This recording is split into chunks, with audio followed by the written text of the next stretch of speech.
Hello student, welcome back once again.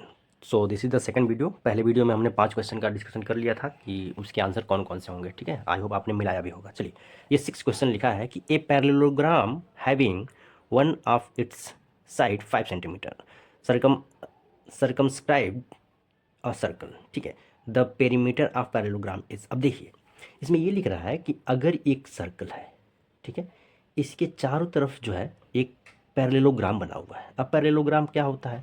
आमने सामने के जो उसके साइड होते हैं क्या होते हैं? पैरेलल होते हैं। क्या होते हैं? पैरेलल।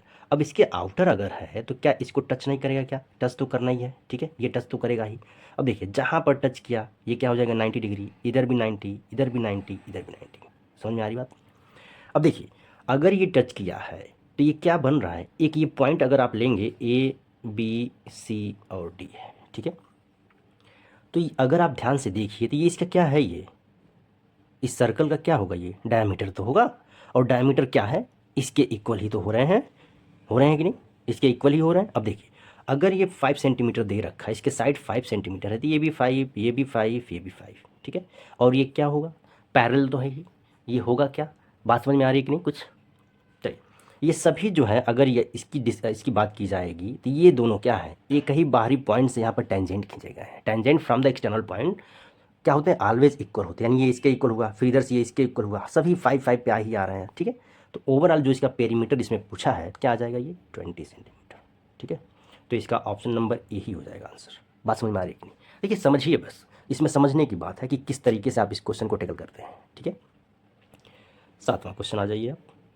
अब देखिए, 7वां ये लिखा है, 7 question, question number 7। E and F are point on the side A B and A C respectively of a triangle A B C. अब देखिए, ए बी सी की बात हो रही है। हमने यहाँ पर एक ट्रायंगल ड्रा ही करना है पहले। First we draw here a triangle A B C. देखिए, क्वेश्चन बहुत सिंपल है। क्वेश्चन जो कह रहा है आप उसके अकॉर्डिंग बस लिखिए तो सही। अब देखिए, ए बी सी हमने बना लिया। अब आ जाइए, इसमें लिख रहा है ई एफ बी पॉइंट, मतलब ए बी पर कोई पॉइंट है यहाँ पर, वो क्या है? ए बी पर कोई पॉइंट है यहाँ पर ई है। ठीक है, ए सी पर कोई पॉइंट है यहाँ पर एफ है। अगर हम ई एफ को मिला दिए हैं, ठीक है, ये है एफ, ध्यान दीजिएगा, मिला दिया हमने। कहाँ गया? ठीक है, अब इसमें ये लिखा है कि ए ई अपान ई बी इक्वल है A F upon F C के। और ये क्या दे रहा है? 1/2 है। इट मीन्स अगर ये 1 है तो ये 2 है। बस समझ में आ रही है कि नहीं? अगर ये 1 है तो ये 2 है, जस्ट इसका डबल है ये। ठीक है, और ये भी 1 है तो ये क्या है? ये भी 2 है। अब आप ध्यान से देखिए, ये क्या है? 1 है, ये भी 1 है, यानी ए ई एफ क्या है? आइसोस्केल वो ट्रायंगल बन गया। अब आ जाइए, अगर ये ए बी की बात करेंगे तो ये भी 3, ये भी 3, ये भी वो यही हो गया। ठीक है, जिसके दो साइड इक्वल हो गए। अब अगर ये रिलेशन दे रखा है तो थर्ड तो ऑलरेडी हो जाएगा, यानी ये किसके इक्वल हो जाएगा? ई एफ अपान बी सी के। ठीक है, अब हमें रिलेशन लिखना है। अब देखिए, बी सी और ई एफ के रिलेशन में अगर चले जाएंगे आप, यहाँ से क्या मिल जाएगा? B C is equal to 2 EF। देखिए, सिमिलरिटी से है, ये सिमिलरिटी से आसानी से लग रहा है, यानी B C equal to F, और ऑप्शन नंबर बी इसका करेक्ट आंसर हो जाएगा। देखिए, मैं एक्सप्लेन कर रहा हूँ इसलिए आपको वीडियो थोड़ी सी बड़ी भी हो सकती है। So you don't mind. आपको देखिए, अगर समझना है कि इसका आंसर कैसे आ रहा है तो थोड़ा सा तो वक्त देना ही होगा। ठीक है, हमने इसीलिए 5 क्वेश्चन का सेट ही बना रखा है, 5 से ज़्यादा नहीं करेंगे। ठीक है, यानी 6 7 हो गया। आ जाइए 8 पर। अब 8 क्या कहता है उसको देखिए।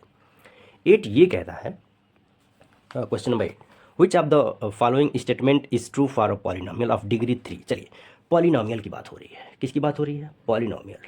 अब पॉलिनोमियल तो है, ठीक है भाई। अब इसकी डिग्री भी दे रखा है, डिग्री भी ठीक ही है, डिग्री 3 दे रहा है, यानी ये क्या है? ये क्यूबिक पॉलिनोमियल है। क्या है? Cubic polynomial. ठीक है, क्यूबिक पॉलिनोमियल है ये। समझ में आ रही बात? चलिए, अब इसके रूट्स की बात करें। देखिए, अगर कोई भी, जैसे हमने लिखा A X cube plus B X square plus C X plus T, cubic polynomial हो गया भाई।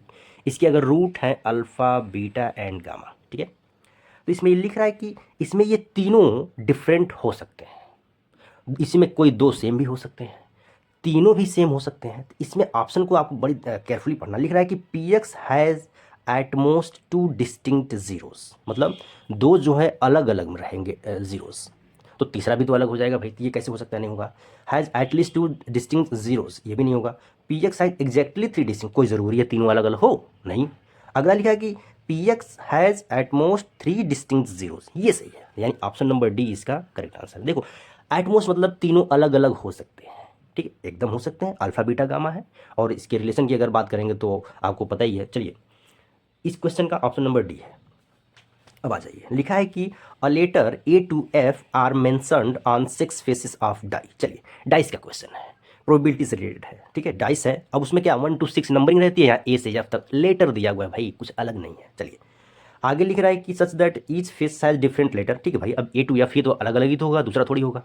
चलिए, 2 सच डाई आर थ्रोन साइमल्टेनियसली, मतलब एक साथ 2 डाई को ऐसे फेंक दिया गया है, ठीक है। The probability that vowels turn up on both the dice. अब देखिए, हमारे पास क्या है, इसको हम थोड़ा सा और अच्छे से आपको डिस्कस करते हैं। देखिए, आंसर बताना मकसद होता है तो मैं इसका आंसर दे करके चल जाता हूँ, कोई दिक्कत नहीं। इसका आंसर आएगा सी, ठीक है।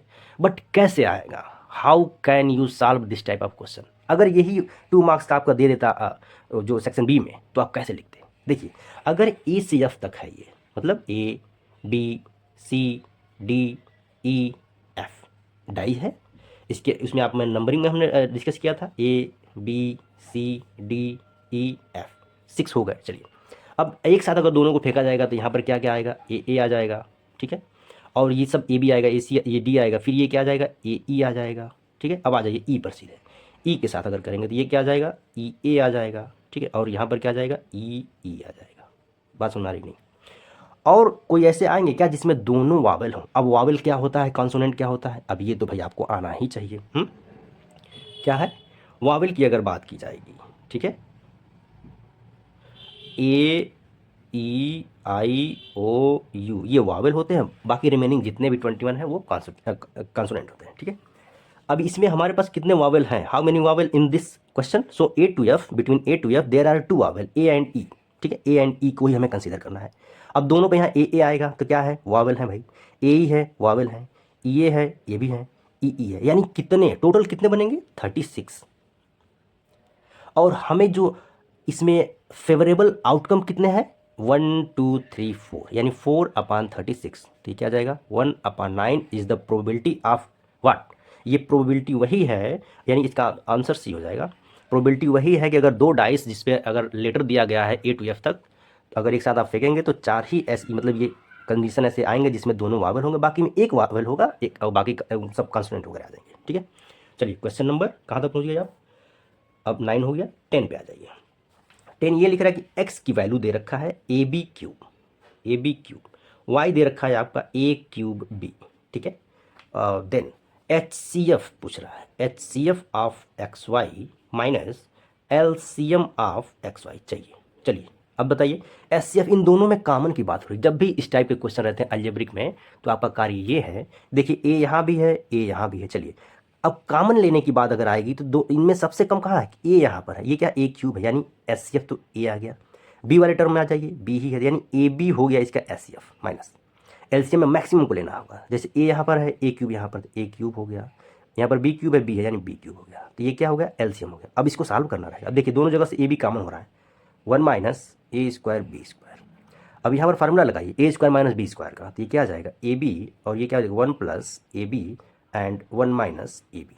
आप अगर ध्यान से देखिए option number D, A B 1 minus A B 1 plus A B. So इसका आंसर हो जाएगा ऑप्शन नंबर डी।